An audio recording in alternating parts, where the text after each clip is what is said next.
Mesdames et messieurs, bonjour et bienvenue. Dans cette vidéo, nous allons voir pourquoi si on branche deux conducteurs ohmiques en série, leur résistance équivalente c'est égal à la somme de la valeur des résistances du premier conducteur ohmique plus le deuxième conducteur ohmique.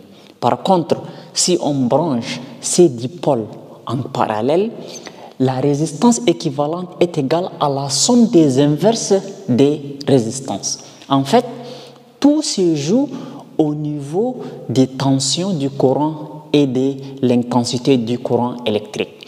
En fait, quand on branche des dipôles en série, l'intensité du courant ne change pas. C'est-à-dire que si j'ai par exemple un circuit électrique, ici j'ai une bobine, là je ne sais pas, j'ai un conducteur ohmique, ici j'ai un condensateur, là également j'ai un conducteur ohmique. Vous voyez, ici j'ai mon générateur du courant électrique. Alors, l'intensité I qui sort du générateur, c'est-à-dire traverse la bobine. Et elle va aussi traverser le conducteur ohmique. Elle va traverser le condensateur, traverser le deuxième conducteur ohmique et entre par ici. Donc tous les éléments ici sont branchés en série, c'est-à-dire l'un après l'autre, l'un après l'autre. Donc c'est-à-dire que l'intensité qui circule dans le circuit électrique est la même en tous les points du circuit. Si je mesure l'intensité du courant électrique ici à l'aide d'un ampèremètre, si ça mesure 3 ampères, ici également ça doit mesurer 3 ampères, ici aussi ça doit mesurer 3 ampères, ici aussi ça doit mesurer 3 ampères. Voilà, pour vous dire que si nous avons des dipôles qui sont branchés en série dans un circuit électrique, alors l'intensité du courant ne change pas. Mais il y a autre paramètre, il y a autre grandeur qui va changer. Ce qui change, c'est la tension. Vous voyez? Donc, ici, retenez que dans un circuit, quand tous les éléments sont branchés en série, l'intensité I ne change pas. Ne change pas. Voilà. Ce qui va changer, c'est quoi? C'est la tension qui change. Mais je vous dis pourquoi la tension change. Donc, la tension, c'est-à-dire que la tension qui va être aux bornes de la bobine, voilà, c'est une tension qui est différente de la tension qui va être aux bornes de ce conducteur ohmique et aux bornes de ce conducteur ohmique. C'est-à-dire que si la tension générée par notre générateur est de 230 volts,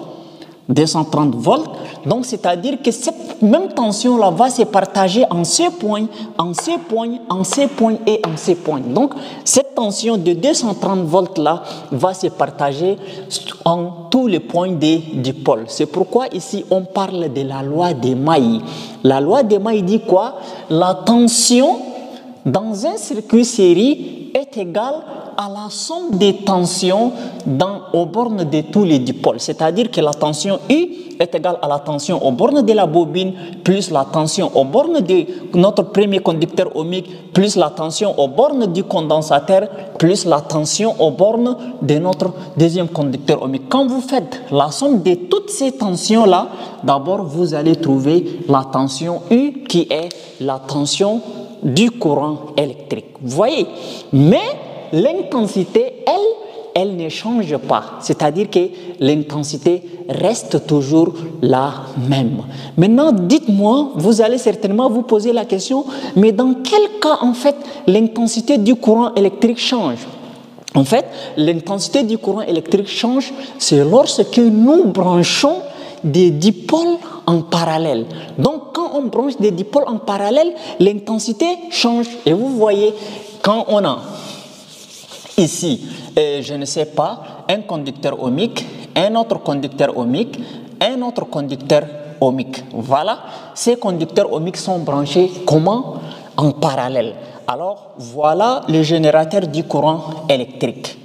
Donc, voilà notre générateur et il y a déjà l'intensité du courant électrique vient, l'intensité entre ici.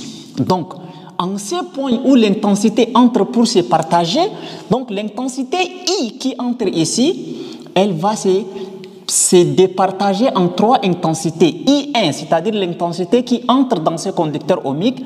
ID, qui est l'intensité qui va entrer dans ce conducteur ohmique. Et I3, qui va être l'intensité qui va entrer dans notre troisième conducteur ohmique. Donc, quand on a des dipôles qui sont branchés en parallèle, c'est en ce moment-là que l'intensité se partage. Et maintenant, ces intensités-là, quand ils traversent le conducteur ohmique, ils viennent là, à la sortie ici, ils vont être l'intensité initiale. Vous voyez?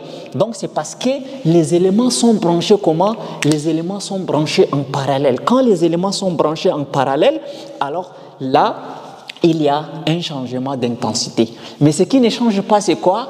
C'est la tension. Donc, la tension en ces points et ces points, c'est-à-dire la même tension. Donc, quand on branche en dérivation ou en parallèle un voltmètre pour mesurer la tension en tous les points du circuit, que ce soit la tension ici, au point du pôle 1 ou bien la tension aux bornes du dipôle D ou bien la tension aux bornes du dipôle 3, c'est toujours la tension du circuit.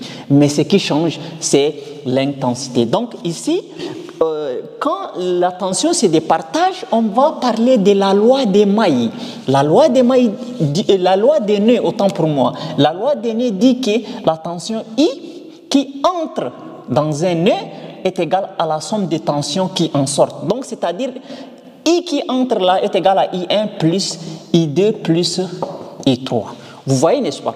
Alors, on va se servir de la loi des nœuds et de la loi des mailles pour prouver que la résistance équivalente dans un circuit série est égale à R1 plus R2 et la résistance équivalente dans un circuit en dérivation est égale à 1 sur R1 plus 1 sur R2. Si tu es là jusqu'ici, n'oublie pas de liker la vidéo et de t'abonner. Prenons maintenant notre premier cas.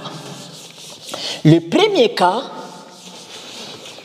voilà notre premier schéma. Ici, nous avons le générateur du courant électrique. Il génère un courant alternatif, donc disons un courant de 220 volts. Et maintenant, l'intensité qui circule dans le circuit est la même.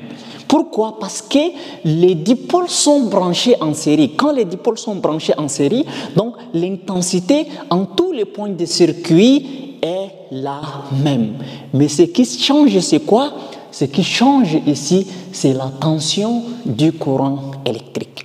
Voilà, c'est la tension du courant électrique qui change. Donc la tension ici aux bornes des AB, elle est peut-être différente ou la même à la tension aux bornes de BC. Mais ce qui est sûr, quand on fait la somme des tensions, d'abord, on va trouver la tension générale du circuit. Donc, si des circuits sont branchés en série et que vous voulez prouver cette formule, vous allez appliquer la loi des mailles. Donc, appliquons la loi des mailles. Appliquons la loi des mailles. Donc, la loi des mailles, on applique toujours au cas, c'est-à-dire on l'applique lorsque le paramètre qui change ici, c'est la tension. Donc, quand c'est la tension, pensez à la loi des mailles. Mais quand c'est l'intensité qui change, pensez à la loi des nœuds. On se comprend. Donc, appliquons la loi des mailles. OK. La loi des mailles dit quoi? La tension aux bornes des AC, c'est-à-dire tous les deux conducteurs ohmiques là, donc de A jusqu'à C là, c'est-à-dire c'est la tension totale des deux conducteurs ohmiques. Donc il n'y a que ces dipôles là qui sont branchés dans notre circuit. Donc la tension aux bornes des AC est égale à la tension aux bornes des AB, ok, plus la tension aux bornes des BC.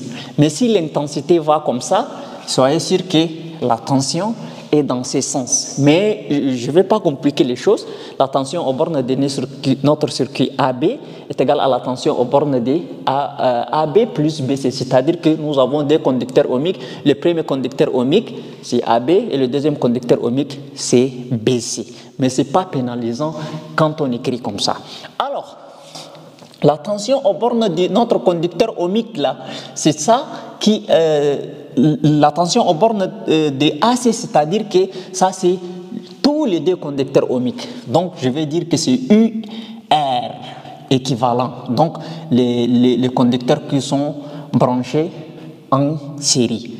La tension aux bornes de AB, AB c'est quoi? C'est R2 plus la tension, autant pour moi, UR2, plus la tension aux bornes de BC, c'est la tension de R1. N'est-ce pas? Voilà. Maintenant, on va appliquer la loi d'Ohm. La loi d'Ohm, c'est quoi? C'est lorsque vous avez un conducteur ohmique, la tension qui traverse ces conducteurs ohmiques-là est égale à la résistance fois l'intensité. C'est ça qu'on appelle la loi d'Ohm. Bien, donc ici, URS, donc c'est-à-dire la tension aux bornes des résistances qui sont branchées en série là, est égale à R, la résistance qui est branchée en série, fois l'intensité. Donc l'intensité, je vais toujours mettre II parce que l'intensité ne change pas dans le circuit. Ce qui change, c'est quoi? C'est la tension. Donc, et la tension aux bornes de UR2, voilà. Qu'est-ce que ça donne? Ça donne R2 fois quoi? Fois l'intensité. Maintenant, la tension aux bornes de UR1 maintenant est égale à R1 fois l'intensité également, n'est-ce pas? Donc, je vais devoir remplacer les choses par leur valeur. URS1, je vais remplacer par R1 fois I, RUR2, R2 fois I, UR1, R1 fois I. Donc, je vais écrire ici RS fois I. Ici, je vais écrire R2 fois I plus R1 fois I, n'est-ce pas? Donc, je vais mettre I en facteur. Donc, RS fois I égale, comme il y a I ici, je vais dire I facteur de R2 plus R1. Et donc, I vont se simplifier.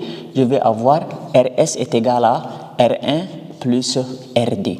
Donc, voilà la résistance équivalente dans un circuit en série. Maintenant, voyons la résistance équivalente dans un circuit en parallèle, c'est-à-dire notre deuxième situation, ce que nous allons faire. Bien. Alors, là, qu'est-ce que je vais faire? Ici, j'ai deux conducteurs ohmiques qui sont branchés en parallèle. Comme ils sont branchés en parallèle, on sait que la tension ne change pas. Ce qui change, c'est l'intensité. Donc, comme c'est l'intensité qui change, je vais appliquer la loi des nœuds. La loi des nœuds. OK. La loi des nœuds dit quoi? L'intensité I qui entre dans le circuit là, alors, une partie de cette intensité qui va entrer dans le conducteur ohmique R1, donc qui est I1, et une partie de l'intensité qui va entrer dans le conducteur ohmique R2 qui est I2. Donc l'intensité I est égale à I1 plus I2. Comme ça. N'est-ce pas? Maintenant ici la tension ne change pas. Comme la tension ne change pas, alors on a dit que U est égal à R fois I. N'est-ce pas? Ça, c'est la loi d'Ohm. Maintenant, on veut tirer quoi? On veut tirer I dans chaque cas. Donc, c'est-à-dire I est égal à U sur R. N'est-ce pas? Donc, le I qui est ici, là, je le remplace par U sur R. Le I1 qui est ici, là, je le remplace par U sur R1. Et le I2 qui est ici, là, je le remplace toujours par U sur R2. Alors, ici, on a dit que la tension ne change pas, que ce soit aux bornes du premier conducteur ohmique, que ce soit aux bornes du deuxième conducteur ohmique, la tension est la même. C'est pourquoi, même si c'est I1, I2, là, je vais pas mettre U1 ou I2. Je mets toujours U, parce que la tension est la même. Mais I1, c'est la tension aux bornes du conducteur ohmique R1, et U2, c'est la tension aux bornes du résistor R2. Donc, ici, qu'est-ce que je vais faire? Je vais simplement dire que U sur R est égal. Maintenant, ici, je sais qu'il y a un U comme ça. Donc, je vais dire que U fois 1 sur R1. C'est la même chose que U sur R1 ou bien U fois 1 sur R1. Ici, c'est U fois 1 sur R2. Bien, donc ici je vais dire U sur R égale U facteur. Donc ici on a 1 sur R1 plus 1 sur R2. On a mis en facteur. Maintenant vous savez que le U qui est ici là aussi, je peux l'écrire comme ça, U fois 1 sur R. Donc je simplifie U. Donc je trouve 1 sur R est égal à 1 sur R1 plus 1 sur R2. Et voilà, quand les dipôles sont branchés, surtout des conducteurs ohmiques, sont branchés en parallèle, la résistance équivalente en circuit parallèle est égale à 1 sur R1 plus 1 sur R2. Voilà, on est arrivé à la fin de notre vidéo. Si la vidéo vous a plu, n'oubliez pas de la partager, de la liker, de vous abonner à la chaîne afin de ne plus rater nos prochaines vidéos. Merci.